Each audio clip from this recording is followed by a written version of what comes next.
নবতীর্থম গৌরমণ্ডল ভূমিতে যে মহাপ্রভুর পরিকরবৃন্দ এসেছিলেন সবাই, অর্থাৎ ব্রজতে কৃষ্ণের যত যত সখাবৃন্দ ছিল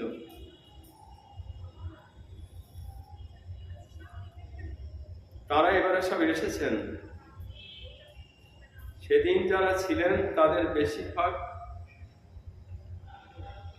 আমরা কিছু কিছু নামে জানতে পারি, যেমন ছয় চক্রবর্তী, অষ্ট কবিরাজ, দ্বাদশ গোপাল, 64 মহন্ত।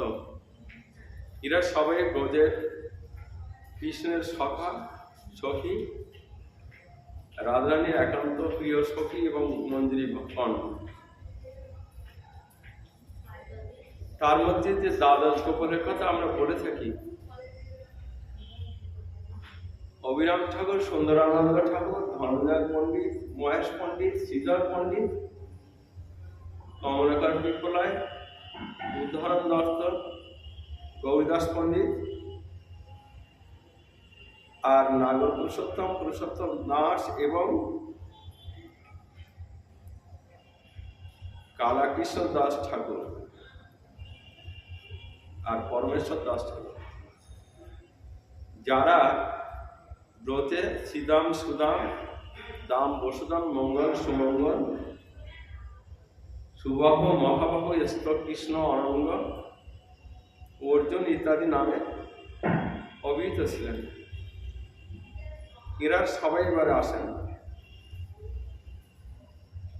সেই দ্বাদশ গোপালের অন্যতম যিনি শ্রী উদ্ধরণ দত্ত, যার পূর্ব নাম হচ্ছে দিবাকর দত্ত, শিকর দত্তের পুত্র, মাতা ভদ্রাবতী। 1403 শতাব্দী অর্থাৎ মহাপ্রভুর আবির্ভাবের 3-4 বছর আগে তিনি আবির্ভূত হন। আদি সপ্তমগ্রাম, যা ত্রিবেণীর অদূরে অবস্থান করে।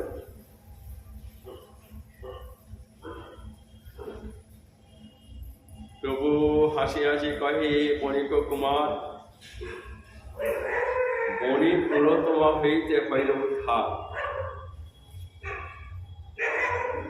দিবাকরে পরিণাম না পুছিবে কেহ, আজি হইতে মোর দত্ত নাম তুমি লহ। বণিক কুল উদ্ধার করিলি বটে, সে কারণ আজি হইতে তোর নাম রঘু উদ্ধারণ। শিকর দত্ত অর্থাৎ দিবাকরের পুত্র, দিবাকরের পিতা, তিনি একজন শ্রেষ্ঠী অর্থাৎ ধনী সম্প্রদায়ের মধ্যে ছিলেন। এতটাই ধনী ছিলেন যে তখনকার সময় নবাব পর্যন্ত তার কাছে অর্থকড়ি ধার করতেন।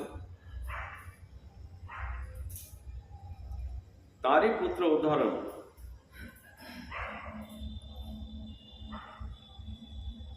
কাটোয়া থেকে 2 মাইল উত্তরে নৈহাটি বা নবহট্ট গ্রামে তিনি রাজার দেওয়ান ছিলেন। আর নৈহাটির নিকটে যে গ্রামটা উদ্ধরণ দত্তের বাড়ি, যেহেতু উদ্ধার করেন তাই সেই এলাকাটার নাম হয় উদ্ধরণপুর।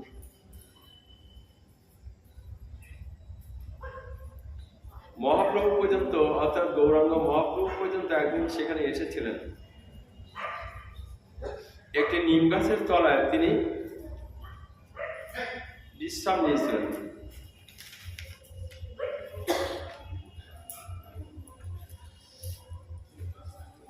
সেই নিম গাছের মূলে চারিদিকে আজও বাঁধন আছে এবং মকর সংক্রান্তিতে সেখানে মেলা বসে। উদাহরণের বিপুল অর্থ, কিন্তু উদাহরণ ছিলেন সৎ প্রকৃতির, তাই তিনি তার সেই অর্থ সমস্ত সব সৎ কাজে, বৈষ্ণব সেবায় ব্যয় করতেন।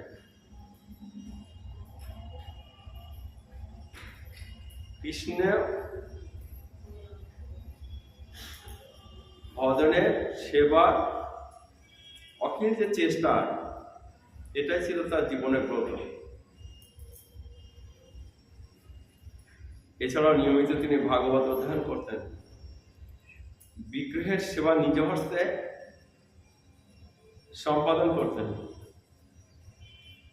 তারই গৃহে হলধর সেন নামে একজন কর্মচারী, তিনিও অত্যন্ত বিশ্বস্ত এবং ভক্ত ছিলেন বটে। তারও অনেক অর্থ বিত্ত তিনি অর্জন করেছিলেন, যার জন্য তাকে প্রায় সবাই হলধর কুবের বলে আখ্যায়িত করেছিল। তার বোন সুপ্রসন্নাকে এই উদাহরণ অর্থাৎ দিবাকর দত্ত বিবাহ করেন, কিন্তু তিনি বেশি দিন বাঁচেননি। তার একটি মাত্র পুত্র, নাম হচ্ছে শ্রীনিবাস। বিপত্নিক উদাহরণ। সংসারে আছেন বটে, কিন্তু মনটা লেগেছেন ঈশ্বরের চরণে, অনন্ত ঐশ্বর্য, কিন্তু তার মধ্যে কোনো মাৎসর্য ভাব ছিল না। পরম ভাগবত, সংসারে থেকেও মায়া মোহের অতীত ছিলেন তিনি। গভীর পাঁকের মধ্যে থেকেও পাঁকাল মাছের গায়ে যেমন পাঁক লাগে না, তেমনি সংসারে বাস করেও উদাহরণ মুক্ত পুরুষ ছিলেন।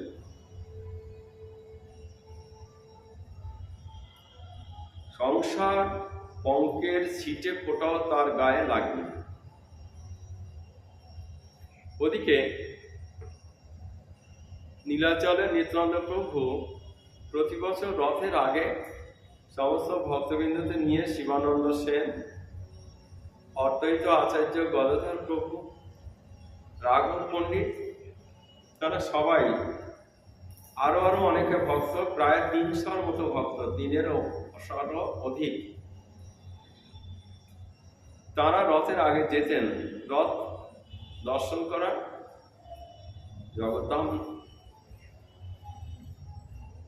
জগন্নাথ ধামে যেয়ে জগন্নাথ দর্শন করা। কিন্তু মূল উদ্দেশ্য ছিল সেটি হচ্ছে মহাপ্রভুকে দর্শন করা। নিত্যানন্দ প্রভু তেমনি যেতেন, কিন্তু মহাপ্রভু নিত্যানন্দ প্রভুকে বললেন, তুমি দেশে যাও, ঘরে ঘরে গিয়ে নাম বিতরণ করো, প্রেম বিতরণ করো। নিত্যানন্দ প্রভু সেবার ফিরে আসলেন। প্রথমে তিনি পানিহাটে, পরে খড়দহ, এবং সেখান থেকে তিনি সপ্তম গ্রামে এসেছিলেন।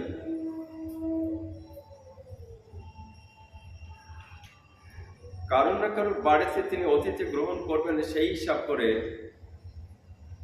তিনি আদি সপ্তগ্রামে এসে প্রথমে ত্রিবেণীতে স্নান করলেন। ত্রিবেণী গঙ্গা, যমুনা ও সরস্বতীর মিলনস্থল, যেখানে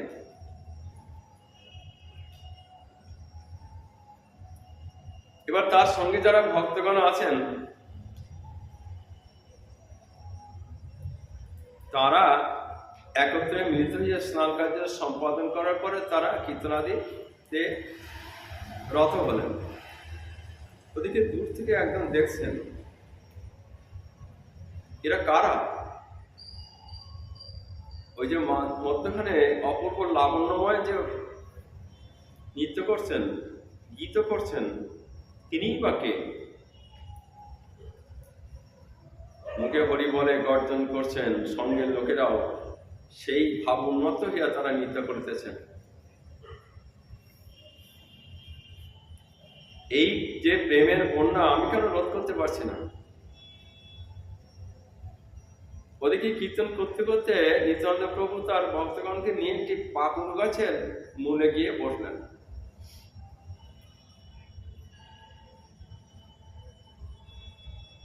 অপেক্ষা করতে লাগলেন, কে যেন তাকে ডাকিবে,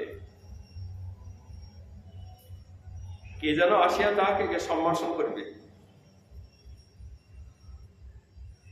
ইতিমধ্যে এই উদাহরণ মানে যিনি দিবাকর দত্ত, তখনও তিনি উদাহরণ হননি, তিনি আসলেন একেবারে গলবস্ত্র হয়ে নিত্যানন্দের চরণে পড়ে দৈন দ্রবিত হয়ে ক্রন্দন করতে থাকলেন।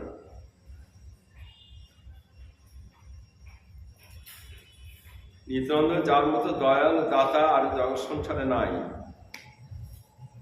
তিনি দুই হাত তার মস্তকে রেখে আশীর্বাদ করলেন, বললেন, ওঠো, কেঁদো না, আজ থেকে তুমি আমার কিঙ্কর হলে। জগৎ সংসারে এর চেয়ে বড় পদ আর কি হতে পারে?